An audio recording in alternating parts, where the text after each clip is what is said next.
नमस्कार। शिखर the top के today GK and current affairs में आप सभी का स्वागत है।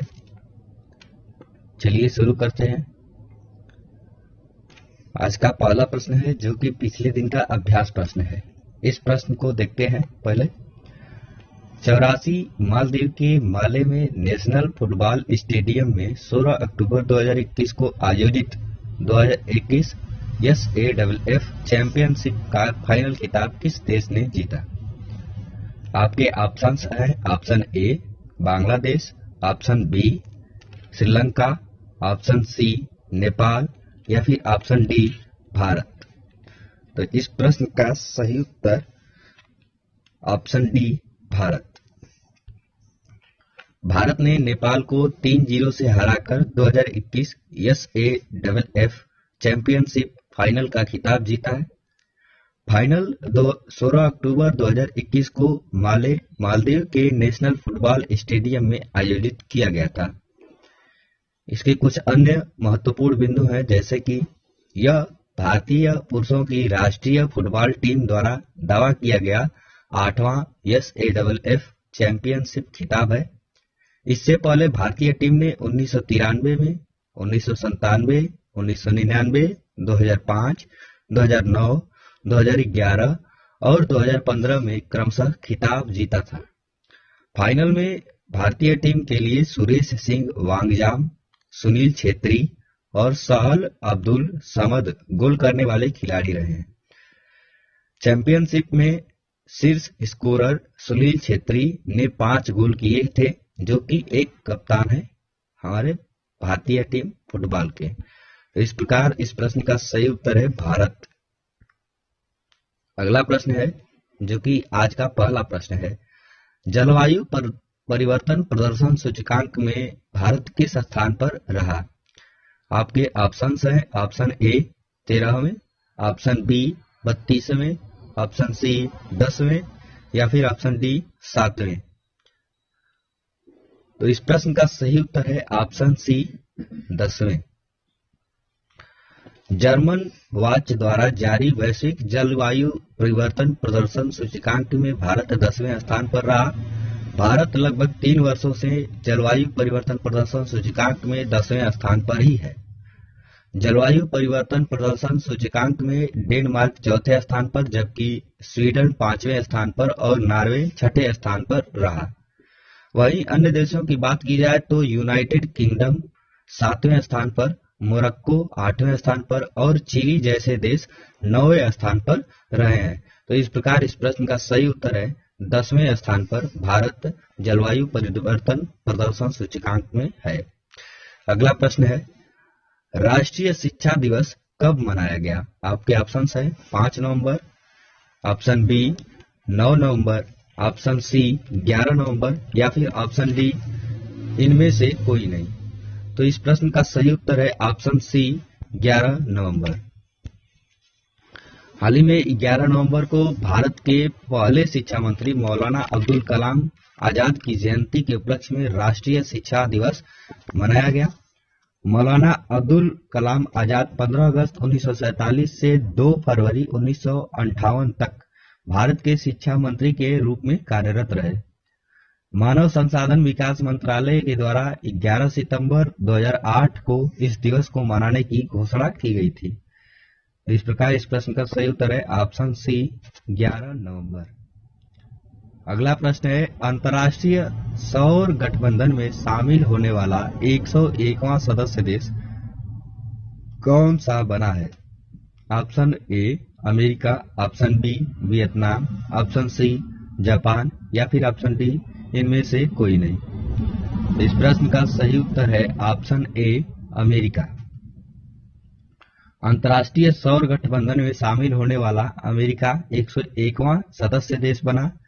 ग्लासगो में आयोजित COP26 जलवायु शिखर सम्मेलन में अमेरिका के दूधजान गैरी ने अंतर्राष्ट्रीय सौर गठबंधन में अमेरिका के शामिल होने के समझौते पर हस्ताक्षर किए।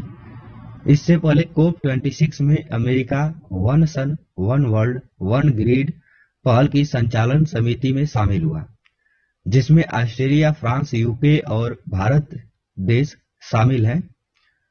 अंतर्राष्ट्रीय सौर गठबंधन से संबंधित कुछ अन्य प्रश्न, जैसे कि अंतर्राष्ट्रीय सौर गठबंधन का मुख्यालय कहाँ स्थित है? गुरुग्राम में। अंतर्राष्ट्रीय सौर गठबंधन की स्थापना कब की गई थी? वर्ष 2015 में। अंतर्राष्ट्रीय सौर गठबंधन के महानिदेशक कौन है? तो अजय माथुर। इस प्रकार इस प्रश्न का सही उत्तर है अमेरिका, ऑप्शन ए। अगला प्रश्न है, एनडीआरएफ के नए प्रमुख के रूप में किसे नियुक्त किया गया है? आपके ऑप्शंस हैं, option A Manish Prasad Nehra, option B Shankar Singh Rawat, option C Atul Karwal, या फिर ऑप्शन डी इनमें से कोई नहीं। इस प्रश्न का सही उत्तर है option C Atul Karwal. NDRF के नए प्रमुख के रूप में हाल ही में अतुल करवाल को नियुक्त किया गया, जबकि सुबोध जायसवाल को, जो कि सीआईएसएफ के मुखिया थे, उन्हें सीबीआई का डायरेक्टर नियुक्त किया गया है। वहीं इससे पहले सिलवर्धन सिंह आईबी में स्पेशल डायरेक्टर के पद पर तैनात थे, लेकिन अब उन्हें सीआईएसएफ के डीजी के पद पर तैनात किया गया है। एनडीआरएफ से संबंधित कुछ अन्य प्रश्न, जैसे एनडीआरएफ की स्थापना कब की गई थी? वर्ष 2006 में। एनडीआरएफ का मुख्यालय कहाँ स्थित है? तो इसका मुख्यालय है नई दिल्ली में। एनडीआरएफ किस डिपार्टमेंट के अधीन कार्य करता है? तो मिनिस्ट्री ऑफ होम अफेयर्स के अंतर्गत एनडीआरएफ कार्य करता है। तो इस प्रकार इस प्रश्न का सही उत्तर है ऑप्शन सी अतुल करवाल। अगला प्रश्न है, सीआईएसएफ के प्रमुख के रूप में किसे नियुक्त किया गया? Option A Vinesh Singh Rawat, option C Silvardhan Singh, या फिर ऑप्शन सी महिलपाल सिंह यादव, या फिर इनमें से कोई नहीं। तो इस प्रश्न का सही उत्तर है ऑप्शन बी सिलवर्धन सिंह। केंद्रीय सशस्त्र पुलिस बलों के प्रमुख के रूप में इंटेलिजेंस ब्यूरो के विशेष निदेशक सिलवर्धन सिंह को नियुक्त किया गया। सिलवर्धन सिंह 1986 के बिहार बैच के कैडर के भारतीय पुलिस सेवा के अधिकारी हैं, जो कि वर्तमान में इंटेलिजेंस ब्यूरो में विशेष निदेशक के पद पर कार्यरत हैं। सिलवर्धन सिंह को अगले 2 सालों के लिए केंद्रीय सशस्त्र पुलिस बल के रूप में नियुक्त किया गया है, जो कि 31/8/2021 तक सीआईएसएफ के महानिदेशक रहेंगे। इस प्रकार इस प्रश्न का सही उत्तर है ऑप्शन बी सिलवर्धन सिंह। अगला प्रश्न है, लॉन्च पुस्तक finding a straight line between twist and turns के लेखक कौन है? Option A Manisha Gupta, option B Maithili Singh, option C Aseem Chawla, या फिर ऑप्शन डी इनमें से कोई नहीं। तो इस प्रश्न का सही उत्तर है ऑप्शन सी असीम चावला। असीम चावला ने अपनी नई पुस्तक finding a straight line between twists and turns launch की। असीम चावला भारत की अग्रणी कर वकीलों में से एक और जाने माने अंतर्राष्ट्रीय कर और विशेष नीति विशेषज्ञ हैं, जिनकी पुस्तक को मैट्रिक्स पब्लिशर द्वारा प्रकाशित किया गया है।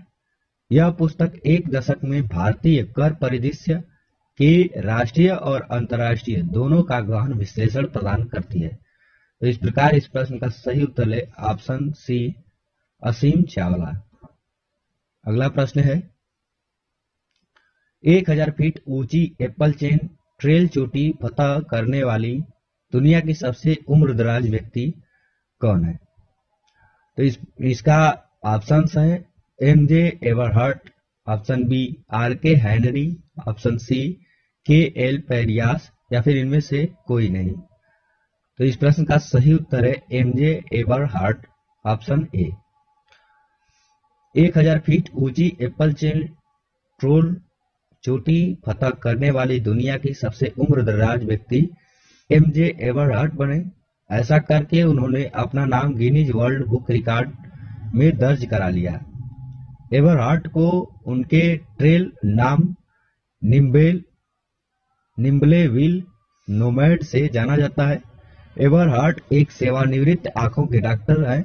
उनकी यात्रा जनवरी में अपने ही शहर में फ्लैग माउंटेन से शुरू हुई थी, जहां से वह जॉर्जिया गए और वहां से उन्होंने एप्पल चियान ट्रेल की यात्रा शुरू की।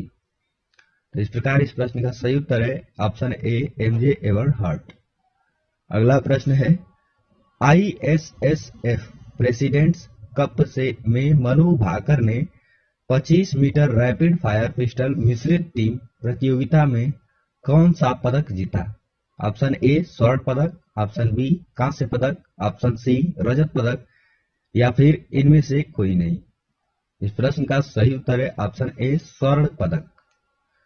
ISSF प्रेसिडेंट्स कप में मनु भाकर ने 25 मीटर रैपिड फायर पिस्टल मिश्रित टीम प्रतियोगिता में स्वर्ण पदक जीता। भारत ने पोलैंड के व्रोकला में आयोजित ISSF प्रेसिडेंट्स कप से 20 पदक, 2 रजत पदक और 1 कांस्य पदक समेत कुल 5 पदक जीते। 10 मीटर एयर पिस्टल मिश्रित टीम प्रतियोगिता में मनु भाकेर ने स्वर्ण पदक, महिलाओं की 25 मीटर पिस्टल रजत, व्यक्तिगत प्रतियोगिता में राही सरनोबत ने रजत पदक, पुरुषों की 10 मीटर एयर पिस्टल व्यक्तिगत प्रतियोगिता में सौरभ चौधरी ने रजत पदक, पुरुषों की 10 मीटर एयर पिस्टल व्यक्तिगत प्रतियोगिता में अभिषेक वर्मा ने कांस्य पदक जीता। तो इस प्रकार इस प्रश्न का सही उत्तर है ऑप्शन ए स्वर्ण पदक। अगला प्रश्न है, किस राज्य के एडवोकेट जनरल APS देओल ने अपने पद से इस्तीफा दे दिया? आपके ऑप्शंस है option A Punjab, option B Bihar, option C Odisha, option C Rajasthan. तो इस प्रश्न का सही उत्तर है ऑप्शन ए पंजाब। पंजाब राज्य के एडवोकेट जनरल APS देओल ने अपने पद से हाल ही में इस्तीफा दे दिया। APS देओल ने अपना इस्तीफा चरणजीत सिंह चन्नी को सौंपा। देओल की नियुक्ति के तुरंत बाद पंजाब कांग्रेस प्रमुख नवजोत सिंह सिद्धू ने उनकी और पुलिस महानिदेशक इकबाल प्रीत सिंह सहोता की नियुक्ति की आलोचना करते हुए अपने पद से इस्तीफा दे दिया था। इस प्रश्न से संबंधित कुछ अन्य प्रश्न जैसे कि पंजाब के वर्तमान गवर्नर कौन है? उत्तर है इसका बनवारी लाल पुरोहित। पंजाब के वर्तमान मुख्यमंत्री कौन है? तो इसका उत्तर है चरणजीत सिंह चन्नी।